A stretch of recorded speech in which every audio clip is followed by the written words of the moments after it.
Everyone has a story. Everyone has... People tend to judge and interpret behavior without going to the source of that behavior. Like, they say that every saint, has a past and every sinner has a future. And it's so true. You can't... I don't know. People can change and people make mistakes and people are human, and you kind of need to love them for that. And I hope that people take that away, finding a way to love their imperfections and love themselves. And really, you can't truly accept other people until you accept yourself, and you can't really accept yourself until you accept other people. It kind of all weirdly goes hand in hand. And when you show kindness and compassion for yourself, then you're able to extend it, and it's all inextricably linked. Desire can sometimes trump talent. Yeah. Think about that. So that you may not have as much talent as you think you have. But if you have the desire, your talent will find you.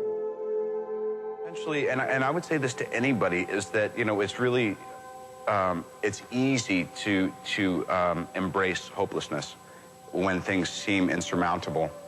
And yet, it's actually just a matter of time until all of the elements come together for things to be all right. I mean, I believe that, most difficult situations will resolve themselves if you are persistent and if you don't give up entirely. And that's what I never did. I never gave up. What gives me strength all the time is to be able to have formulated a group of people around me that are my friends and my family. Those two words are enmeshed in my opinion, but it's given me a grounding that, as insane as my life can be sometimes, is always refreshing, and they're always so honest with me, and I'm so thankful for that. Go with your gut, There's a reason why you think the way you do and want to do the things you do, and you just can't let anybody tell you don't do it. But especially you.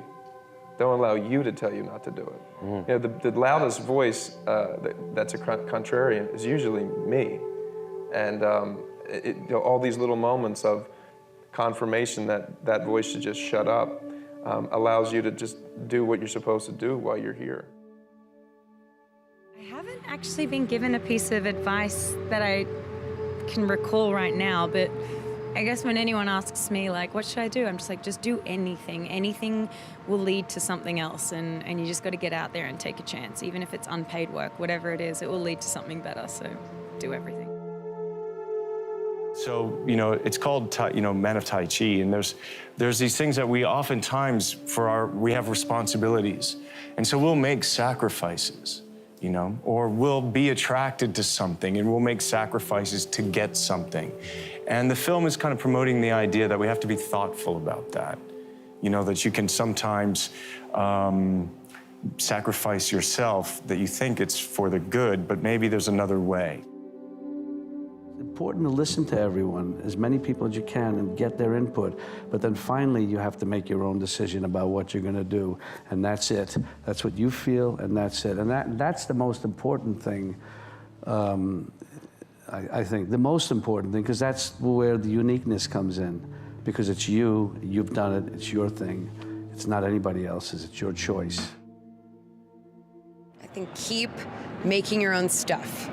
That's a big, big thing. I wish I had known that early on, because I was auditioning a lot and waiting for other people to give me a chance. And now with the internet and all these other outlets, you can write your own things and act in your own stuff and just make really incredible projects without having to wait for someone else to tell you yes. So keep making your own stuff. There are challenges in every single day. The biggest one, to be honest with you, I think is being able to stay focused, because you can rehearse and you can plan everything and you can think you have a you know, a framework that you want to stick with, or a few ideas that you want to remember to keep in your back pocket. And sometimes the craziness of an on-set environment can be so intense that you can find yourself forgetting all of those things that you planned. So actually really, really staying focused and knowing that it's okay to kind of take yourself off into a quiet corner and just remember what it was that you had set out to do. I've always had this really gross, dangerous mentality of no consideration of failure. Just never even considering the thought of failing. Like, if I want something, I just go until I get it. And that doesn't always work, but... If we could celebrate every breath that we take, because nothing's a guarantee. If we could celebrate the breath and the exhale, which is being alive, without, you know, oh, my car won't start. Oh, geez, you know, the cat dropped dead. Hey, you know, I think I need a lobotomy. I mean, there are things that are very, very important in life that we don't think about, you know? And one of the most worrisome things that I went through for years is you're freaked out about your past. You're worried, you're scared to death of the future, and that's all you're thinking about. But the now doesn't exist, you know? And I think that's a grave mistake that we make.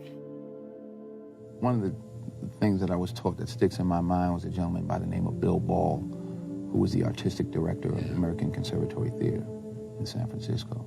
And he always talked about failing big. He said, if you're gonna fail, fail big. And I'm like, I like that philosophy. I do too, You know, I'm not a fall back mentality kind of person. People would say, well, you know, you better have another career to fall back on. I'm like, I don't wanna fall back on anything. If I fall, I want to fall forward. I want to see what I'm hitting. Or if exactly right. You know what I mean? I don't want to. I never understood that mentality. I didn't either. I never understood it. I'm like, I'm going that way. I mean, if you're worried about being safe and secure, and if security, if security is your byword, then you know you're never going to reach out and do anything. I don't think that's going to protect you. That's right. You know, it's going to give you any kind of genuine satisfaction. You know, if you're worried about that, then you know in other words, if you're a sailor, you would never leave port. If you only care about security. There was an IQ question. I think it was an IQ question where they had 9 dots. Yeah. And you had to connect the dots, I think, with 5 lines without lifting the pencil.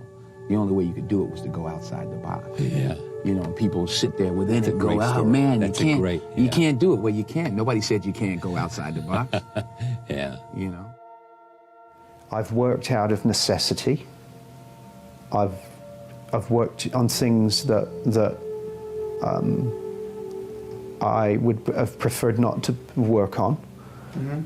But I need to. You've got to live in the real world, and you have kids and responsibility and paying bills like everybody else. When you're young, when I was 20, and I was not a care in the world, it can.